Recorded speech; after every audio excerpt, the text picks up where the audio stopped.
स्वागत है दोस्तों आपका मेरे चैनल आस्था भक्ति में। सावन स्पेशल कांवड़ यात्रा की पूरी कहानी जानते हैं आज हम। कांवड़ यात्रा का संबंध रावण, परशुराम और श्रवण कुमार के साथ कैसे है। सावन का महीना आते ही पूरा भारत गूंज उठता है एक ही नारे से, बम बम भोले।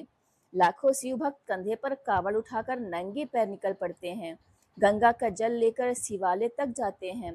लेकिन क्या आपने कभी सोचा है ये कांवड़ यात्रा शुरू कैसे हुई? रावण, परशुराम और श्रवण कुमार का इससे क्या संबंध है? और सबसे बड़ी बात, ये सिर्फ एक परंपरा नहीं, ये एक तपस्या है। आज इस वीडियो में मैं आपको बताऊंगी कांवड़ यात्रा की वो 3 प्राचीन कथाएं जिसे सुनकर आपकी रूह कांप जाएगी। वीडियो को अंत तक जरूर देखिएगा। हर हर महादेव। दोस्तों, बहुत से विद्वान मानते हैं कि कांवड़ यात्रा की शुरुआत सबसे पहले लंकापति रावण ने की थी। कहानी कुछ यूं है। रावण भगवान शिव का परम भक्त था। एक बार वो कैलाश से शिवलिंग को लंका ले जाना चाहता था, पर शिव जी ने कहा, रावण, इसे रास्ते में कहीं मत रखना, जहां रख दोगे वहीं स्थापित हो जाएगा। रावण शिवलिंग लेकर चल पड़ा। रास्ते में उसे लघु शंका लगी। उसने एक चरवाहे को शिवलिंग पकड़ा दिया। चरवाहा कोई और नहीं, स्वयं भगवान गणेश थे। उन्होंने शिवलिंग जमीन पर रख दिया और वो वहीं बैजनाथ धाम बन गया।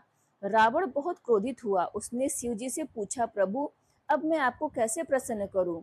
तब एक पुरोहित ने उसे उपाय बताया। आपको गंगा का पवित्र जल लाकर शिवलिंग का अभिषेक करना होगा।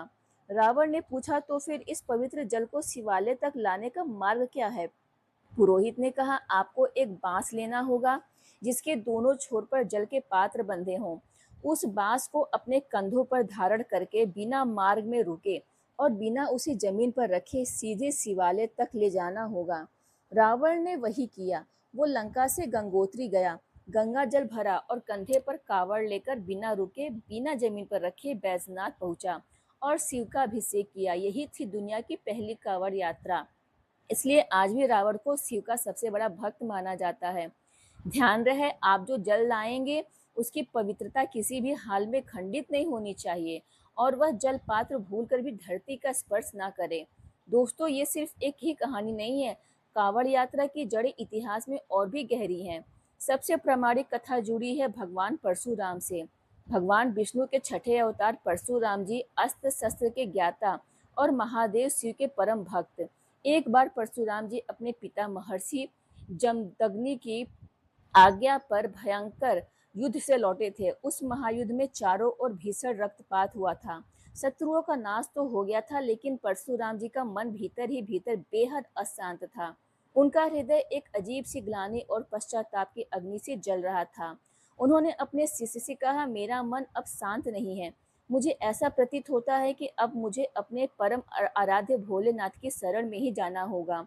तीनों लोकों में केवल वही एक है जो मुझे इस भारी पाप बोध और हृदय की पीड़ा से मुक्त कर सकते हैं। शिष्य ने पूछा, गुरुदेव, आपका अगला कदम क्या होगा? परशुराम जी की आंखों में निश्चय चमका। वो बोले, मैं पवित्र माँ गंगा के तट तक जाऊंगा, स्वयं अपने हाथों से उस निर्मल जल को भरकर अपने कंधों पर उठाऊंगा और बिना किसी रथ या वाहन के नंगे पैर चलकर शिवलिंग का अभिषेक करूंगा। और उन्होंने ऐसा ही किया।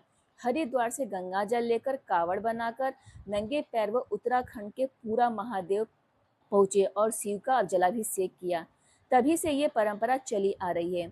आज जो भी भक्त कंधे पर कावड़ उठाए बम बम भोले का जयकारा लगाते हुए चलते हैं, वे असल में परशुराम जी की ही दिखाई हुई उसी पवित्र राह पर चल रहे हैं। तो देखा आपने, ये कावड़ यात्रा कोई साधारण धार्मिक रिवाज नहीं है, ये एक गहरा पश्चाताप है। ये एक कठोर तपस्या है और सबसे बड़ी बात, अपने मन के भीतर दबे हुए भारी बोझ को अपने कंधों पर एक भौतिक बोझ उठाकर हमेशा के लिए हल्का कर देने का एक बेहद खूबसूरत और आध्यात्मिक तरीका है। अब हम चलते हैं एक और कथा की ओर जिसे आपने बचपन में सुना होगा, श्रवण कुमार की कथा। श्रवण कुमार अपने अंधे माता पिता के सबसे आज्ञाकारी पुत्र थे। माता पिता की इच्छा थी तीर्थ यात्रा करने की। श्रवण ने तुरंत कहा, पिताजी, माताजी, आप तनिक भी चिंता मत कीजिए। जब तक आपका ये पुत्र जीवित है, आपकी हर इच्छा पूरी होगी। मैं आप दोनों को स्वयं अपने कंधों पर बिठाकर पूरी तीर्थ यात्रा कराऊंगा। इस यात्रा में मैं ही आपकी आंखें बनूंगा और मैं ही आपके पैर भी। और ठीक यहीं से उस महान यात्रा का आरंभ हुआ। श्रवण कुमार ने उस भारी बांस के दोनों सिरों पर बनी टोकरियों में अपनी माँ और पिता को बिठाया और उस बांस को अपने मजबूत कंधे पर रखकर पैदल ही एक लंबी और कठिन तीर्थ यात्रा पर निकल पड़ा। चलते चलते एक दिन वो हरिद्वार के पास पावन गंगा तट पर पहुंचे। रात का समय था। उनके पिता को जोरों की प्यास लगी। श्रवण अपना घड़ा लेकर जल भरने गंगा तट की ओर गए। विडंबना देखिए, उसी समय अयोध्या के महाराज दशरथ भी वहां शिकार खेलने आए हुए थे।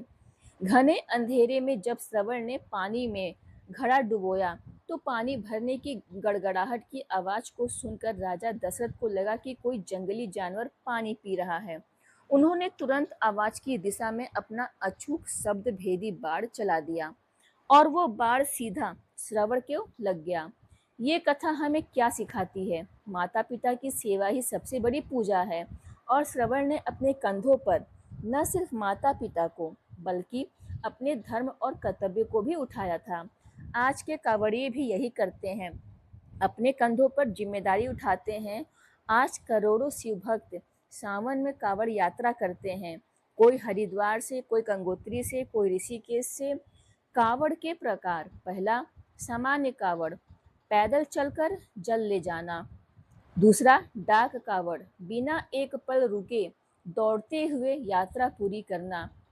तीसरा, खड़ी कांवड़, कांवड़ को भूल कर भी जमीन पर नहीं रखना, केवल कंधा बदलने के लिए ही साथी का सहारा लेना। परंतु विधियां चाहे जो भी हो, हर एक यात्रा और हर एक कष्ट के पीछे केवल एक ही भावना होती है: निस्वार्थ त्याग, कठोर तपस्या और भोलेनाथ के प्रति संपूर्ण समर्पण। कांवड़ यात्रा का तीसरा गहरा मतलब: शुद्धिकरण। गंगा जल से तन और मन दोनों शुद्ध होते हैं। त्याग, सुख सुविधा छोड़कर कष्ट सहकर भक्ति करना, एकता, जाति धर्म भाषा भूलकर सब भोले के नाम पर एक हो जाते हैं। तो दोस्तों, अब आप समझ गए होंगे कि कांवड़ यात्रा सिर्फ जल लाने की यात्रा नहीं है, ये रावण की भक्ति की यात्रा है, ये परशुराम के पश्चाताप की यात्रा है और ये श्रवण कुमार की सेवा की यात्रा है। अगली बार जब आप किसी कांवड़िए को देखें तो उसका मजाक मत उड़ाइएगा। उसके कंधे पर सिर्फ कांवड़ नहीं, उसका विश्वास, उसकी तपस्या और उसकी श्रद्धा है। अगर आपको ये जानकारी अच्छी लगी हो तो वीडियो को लाइक कीजिएगा, शेयर कीजिएगा और कमेंट में लिखिएगा हर हर महादेव। और हाँ, चैनल को सब्सक्राइब करना बिल्कुल मत भूलिएगा। मिलते हैं अगली वीडियो में एक और पौराणिक कथा के साथ। बोलो भोलेनाथ की